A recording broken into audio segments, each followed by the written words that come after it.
মারলক পাগলের মতো ঝাঁপিয়ে পড়ল ঘরের দেয়ালে, হাতড়ে খুঁজে নিল টোটা ভরা বন্দুকটা এবং নিশানা না করেই গুলি করল। বন্দুকের আগুনের ঝলকে অন্ধকার ঘরটি আলোকিত হয়ে উঠল ক্ষণিকের জন্য। সেই আলোয় মারলক দেখল একটা প্রকাণ্ড চিতাবাঘ তার মৃত বউকে টেনে নিয়ে যাচ্ছে জানলার দিকে।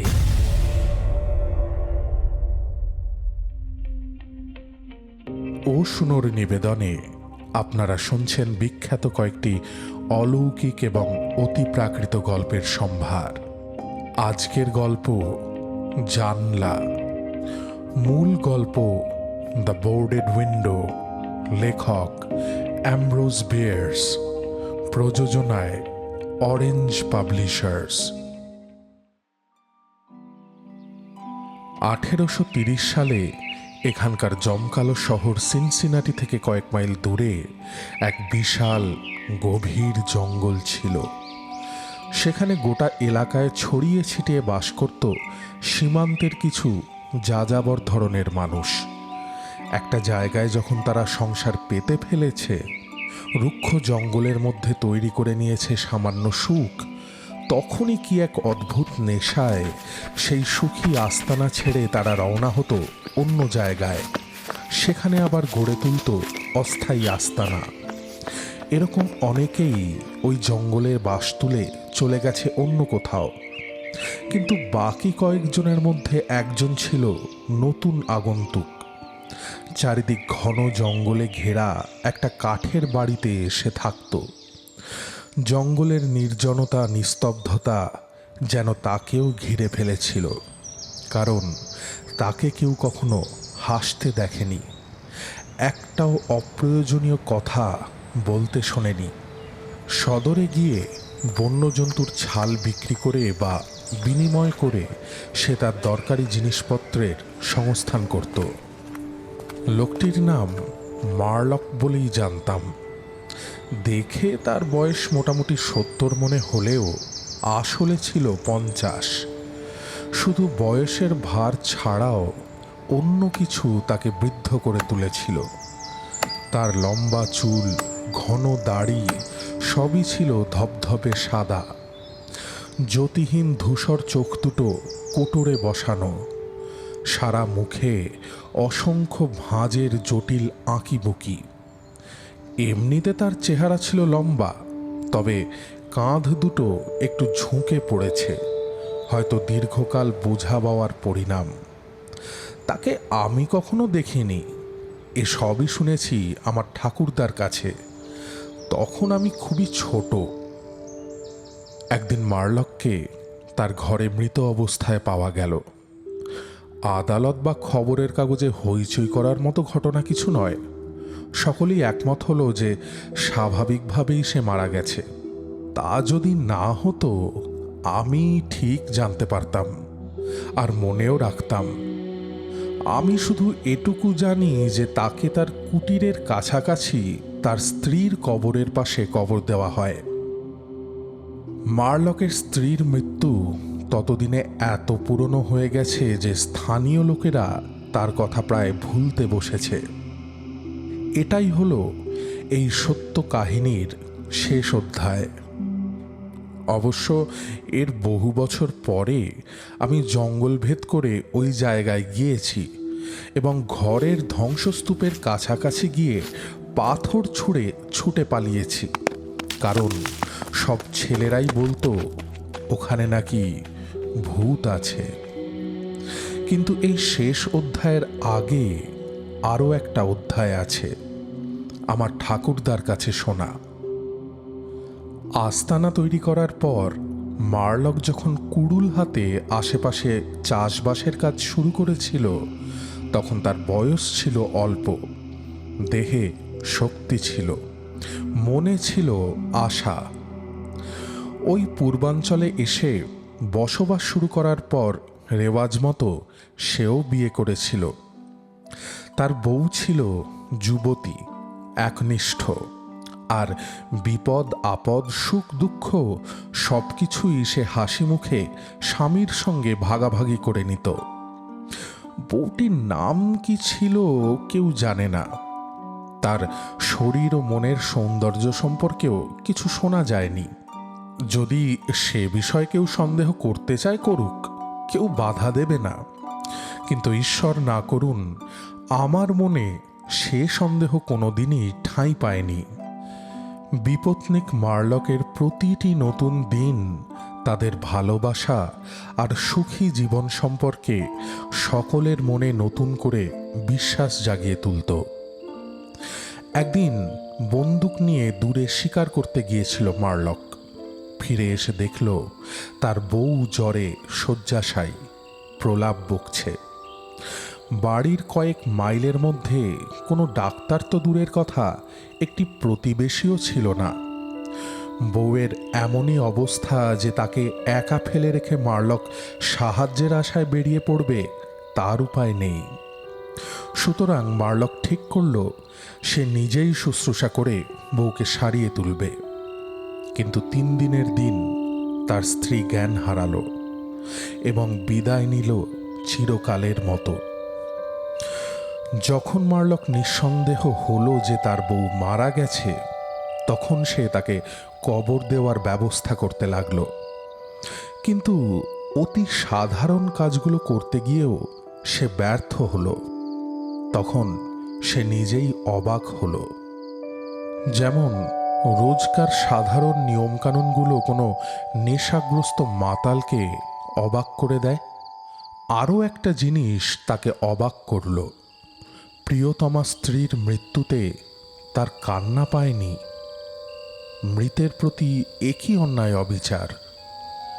সে আপন মনেই বলে উঠল, কাল কফিন তৈরি করে কবর খুঁড়ব, তারপর ওর জন্য দুঃখ করব যখন ও আমার চোখের সামনে থাকবে না।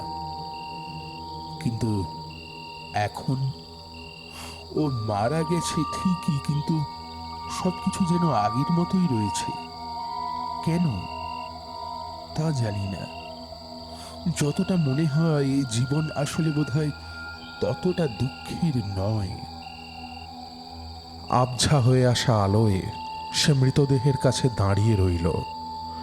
কখনো চুলের গুচ্ছ পরিপাটি করে দিচ্ছে, কখনো ঠিক করে দিচ্ছে প্রসাধন। সবকিছুই কেমন নিষ্প্রাণ যান্ত্রিকভাবে করে চলল সে।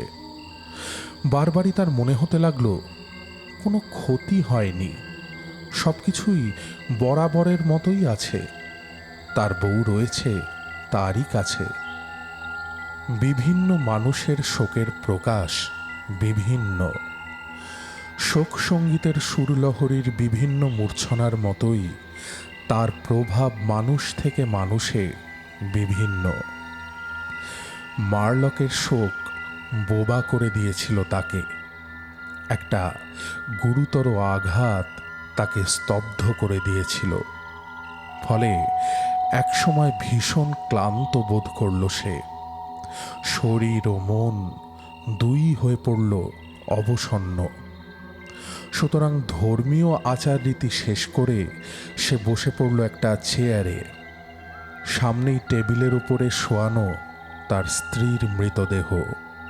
ঘন হয়ে আসা অন্ধকারে ওর ফ্যাকাশে সাদা মুখমণ্ডল স্পষ্ট নজরে পড়ছে। টেবিলে হাত রেখে তাতে মাথা গুঁজে দিল মার্লক। চোখে তার অশ্রু নেই, কিন্তু শোকে অপরিসীম ক্লান্ত। সেই মুহূর্তে খোলা জানলা দিয়ে ভেসে এলো এক সুদীর্ঘ আর্তচিৎকার, যেন অন্ধকার হয়ে আসা জঙ্গলের গভীর থেকে হারানো কোনো শিশু চিৎকার করে কাঁদছে। কিন্তু মার্লক নড়ল না। আবার আরো কাছ থেকে সেই অপার্থিব চিৎকার এসে আঘাত করল তার বিবশ অনুভূতিতে। হয়তো কোনো বন্য জন্তু, নয়তো কোনো স্বপ্ন। কারণ মার্লক তখন ঘুমিয়ে পড়েছে। বেশ কয়েক ঘন্টা পরে কর্তব্যভ্রষ্ট প্রহরীর ঘুম ভাঙল। হাত থেকে মাথা তুলে সে কান খাড়া করে শুনতে লাগল। কেন তা সে জানে না। মৃতদেহের পাশে গাঢ় কালো অন্ধকারে তাকিয়ে সে অতি কষ্টে কিছু যেন দেখতে চেষ্টা করল। কি তা জানে না। তার সমস্ত অনুভূতি সজাগ হয়ে উঠেছে, শ্বাস প্রশ্বাস থমকে দাঁড়িয়েছে, এবং সেই নিস্তব্ধতাকে আরও সূক্ষ্ম করতে তার শিরা উপশিরার রক্তস্রোত যেন মুহূর্তে গতিহীন হয়ে গেছে। কে, কি তাকে জাগিয়ে তুলল? কোথায় সেটা? হঠাৎই তার হাতের নিচে টেবিলটা কেঁপে উঠল, এবং সেই মুহূর্তেই সে শুনতে পেল, অথবা মনে হলো যেন শুনতে পেল, একটা হালকা নরম পায়ের শব্দ, যেন খালি পায়ে কেউ ঘরের মেঝেতে চলে বেড়াচ্ছে। আতঙ্কে সে স্থবির হয়ে গেল, স্তব্ধ হয়ে শুধু অপেক্ষা করতে লাগলো, যেন শতাব্দীর পর শতাব্দী ধরে চলল সেই অন্ধকারে প্রতীক্ষা। সে মৃত বউয়ের নাম ধরে ডাকতে ব্যর্থ চেষ্টা করল, হাত বাড়িয়ে দেখতে চাইল ও টেবিলে আছে কিনা, কিন্তু তার প্রতিটি অঙ্গ যেন অবশ হয়ে গেছে, গলা স্বরহীন, হাত দুটো যেন শীষের তৈরি। পরক্ষণেই ঘটে গেল এক ভয়ঙ্কর ঘটনা। একটা ভারী দেহ যেন ছিটকে পড়ল টেবিলের গায়ে। সেই ধাক্কার জোরে টেবিলটা এসে আঘাত করল মারলকের বুকে। আর একটু হলেই সে উল্টে পড়তো চেয়ার থেকে। সঙ্গে সঙ্গে কিছু একটা ধপাস করে পড়ে গেল মেঝেতে। সেই শব্দে আর আঘাতে গোটা বাড়িটা ঝাঁকুনি দিয়ে কেঁপে উঠল। একটা ধস্তাধস্তি শুরু হলো। মারলক ততক্ষণে উঠে দাঁড়িয়েছে। আতঙ্কে সে তার শরীরের নিয়ন্ত্রণ ক্ষমতা যেন হারিয়ে ফেলেছে। আচমকা সে হাত বাড়ালো টেবিলের দিকে, কিন্তু কিন্তু দেখল টেবিলে কেউ নেই। এমন একটা মুহূর্ত আসে যখন আতঙ্ক বাঁক নেয় পাগলামির দিকে, এবং সেই পাগলামি রূপ নেয় সক্রিয় আচরণে। কোনো নির্দিষ্ট উদ্দেশ্য কিংবা কারণ ছাড়াই মারলক পাগলের মতো ঝাঁপিয়ে পড়ল ঘরের দেয়ালে, হাতড়ে খুঁজে নিল চোটা ভরা বন্দুকটা এবং নিশানা না করেই গুলি করল। বন্দুকের আগুনের ঝলকে অন্ধকার ঘরটি আলোকিত হয়ে উঠল ক্ষণিকের জন্য। সেই আলোয় মারলক দেখল একটা প্রকাণ্ড চিতাবাঘ তার মৃত বউকে টেনে নিয়ে যাচ্ছে জানলার দিকে। জন্তুটার ধারালো দাঁত গেঁথে আছে মৃতদেহের গলায়। আবার পর মুহূর্তেই সব অন্ধকার। এই অন্ধকার যেন আগের চেয়েও গভীর, সেই সঙ্গে নিটোল নিস্তব্ধতা। যখন আবার তার জ্ঞান ফিরল, তখন সূর্য আকাশের অনেকটা ওপরে উঠে গেছে। বনাঞ্চল মুখর হয়ে উঠেছে পাখির কাকলিতে। সে দেখল মৃতদেহটা পড়ে রয়েছে জানলার কাছে। বন্দুকের শব্দে ও আলোয় ভয় পেয়ে প্রাণীটা মৃতদেহ ফেলে রেখেই পালিয়ে গেছে। মৃতদেহের পোশাক পরিচ্ছদ অগোছালো, লম্বা চুল উস্কো খুস্কো, হাত পা যেমন তেমন ভাবে ছড়িয়ে রয়েছে। মৃতের গলায় একটা কুৎসিত ক্ষত, সেখান থেকে রক্তের ধারা গড়িয়ে পড়ছে মেঝেতে, তখনও জমাট বাঁধেনি। সে ফিতে দিয়ে বউয়ের হাত দুটো বেঁধে দিয়েছিল, সেটা ছিঁড়ে গেছে। হাত দুটো শক্ত করে মুঠো করা, আর বউয়ের দাঁতের ফাঁকে আটকে রয়েছে জন্তুটার কানের একটা টুকরো।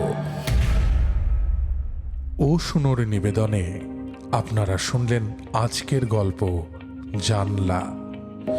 মূল গল্প দ্য বোর্ডেড উইন্ডো, লেখক অ্যামব্রোজ বেয়ার্স, প্রযোজনায় অরেঞ্জ পাবলিশার্স, পাঠে সাম্য, শব্দ সংযোজন ও আবহ ই ফ্ল্যাট স্টুডিও, প্রাচীর চিত্র আকাশ।